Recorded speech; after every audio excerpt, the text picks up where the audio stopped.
I didn't choose the streets. I guess you could say the streets chose me. I hadn't always been like this. In fact, I've only been here 3 months, maybe 4 months. I lose track of time. I used to have a great job. You should have seen my house. Oh man, it was magnificent. I bought too much house. I know that now. I knew it then, but I thought I'm going to get a promotion. People call me a climber. Just a matter of time. But then the dominoes began to fall, and as I look back on it now, it really didn't matter which domino fell first. They all were going to come tumbling down. My wife left me. It was my fault. I began taking just a few pills to take the edge off, to help me through the tough time. Before I knew it, I was addicted, and my boss found out, and he let me go. The industry I'm in is pretty tight. They know who is worth hiring and who not to hire, and I was on the do not hire list. Well, it didn't take long for me to lose the house. What little savings I had went to a flop house. I don't know what else to call it. It said it was a motel, but it was a flop house, and I made it for a couple of weeks, and then what little money I had ran out. And I had no place to go except the streets. I look for handouts when somebody will give me one. I've tried finding work. I had a couple of possibilities, but people found out about my addiction, and they didn't want anything to do with me. The story of homelessness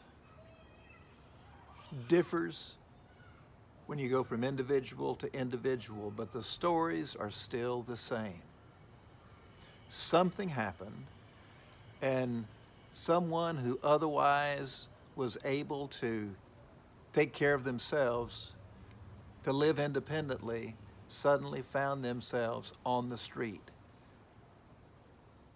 You can't always tell if a person is homeless by the way they look. Yes, many are likely to be ragged and disheveled, but there are others who are well-groomed, who shave every day and seek out showers and laundry facilities on a regular basis. Regardless of how a person looks or dresses, whether they have a home or they're homeless, they are children of God. They're human beings that have a right to be treated with respect and dignity.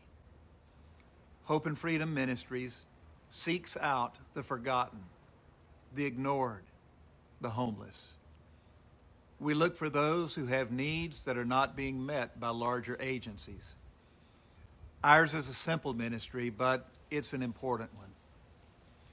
Your gifts to HFM allow us to continue this ministry and provide help beyond our own resources. Of course, everything you give is 100% tax deductible. No one receives a salary. The board of directors are all volunteers and are not compensated in any way. Every penny of every gift goes directly to those we serve. Nothing is spent on administration or anything else that's not direct services to the homeless. Will you join with us? Will you make a one-time contribution to Hope and Freedom Ministries? Or would you consider making a monthly donation?